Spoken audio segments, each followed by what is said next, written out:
The objective of this investigation was to design and construct a spaghetti bridge with minimal weight, capable of supporting the greatest load to understand basic engineering and physics principles. When it comes to bridges, there's a long historical list of famous man-made bridge structures here in Australia and all over the planet. A bridge is usually designed to provide passage over obstacles such as bodies of water, valleys, and rough terrain. Since the generations of ancient Egypt, when bridges were simply made from basic tree logs and wooden planks and spanned only meters, in our 21st century, many popular landmarks are in fact massive man-made and machine-made bridges.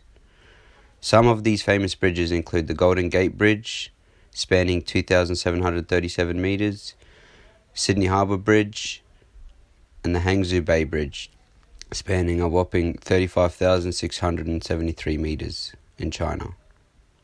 There are copious amounts of common bridge designs as well as extremely unique bridges seen in everyday life. A lot of engineering goes into the design and erection of a bridge, as they must have perfectly balanced forces to ensure they hold their many forms of strength. Internal forces are produced in bridges because of loads on the external forces. Common types of internal force are tension, compression, shear, bending, and torsion. Stresses and strains are also associated with the listed forces. A bridge designer will often choose a design suitable to fit the use of the bridge. A greatly designed bridge can stand happily for decades, even centuries, depending on how well the two main acting forces, compression and tension, are balanced out. The two bridges that we constructed were made from Zaffarelli Spaghetti 3, which is 3 mm wide, and Ramax super glue. The span of the testing machine was 350 mm, as seen in figure 1, so we decided to add an extra 50 mm on each side of the bridge length, making the length of the bridge equal to 450 mm. During the construction of our trial bridge, we were experimenting various ways to glue our members together. Some methods left us with fingers stuck together and ended us peeling glue off our hands for hours. Eventually we came up with a simple no skin contact method, and our practice bridge was constructed within a couple of hours. What our group had discovered was the best way to stick the spaghetti together without having them to stick to anything and making sure they were all straight was putting together little 5 cm barriers that would keep them off the table. We then would put them next to each other and put super glue along the middle of them and hold them together for seconds to dry up. This is what we found easy, so we stuck with it. As seen as figure 2, we decided to make all the parts of the trial bridge with 4x4 spaghetti members for better tensile strength. However, this was a bad decision as it resulted in adding unnecessary weight.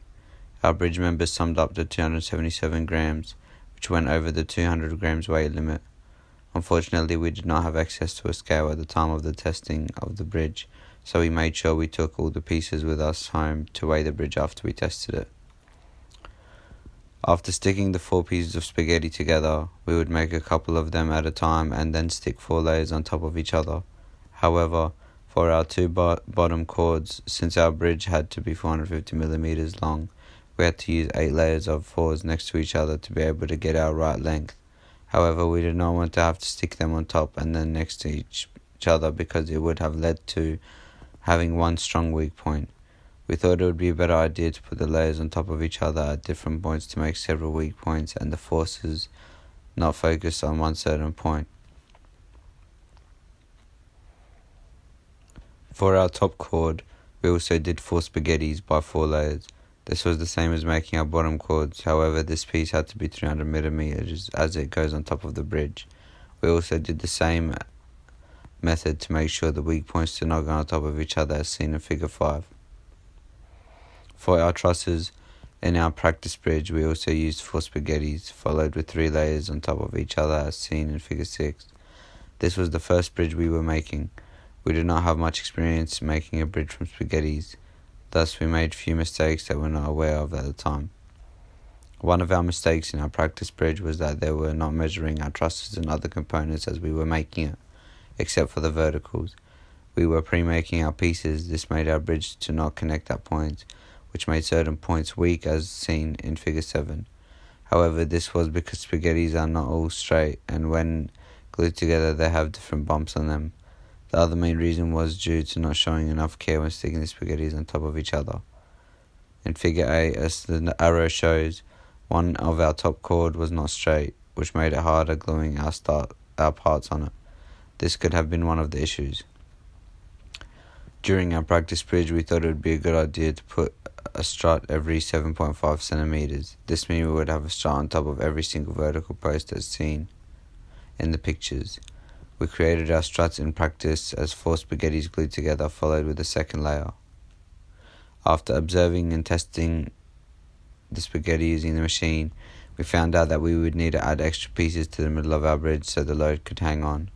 As seen in the pictures, we made more floor beams with 4 spaghettis, which another layer were on top of it. We used 4 floor beams on each side of the middle with a gap of 2 centimeters wide, and followed with another 2 pieces glued horizontal on the top of the floor beams. This left a length gap of 2.5 centimeters, which was a perfect gap for the load plate to sit on.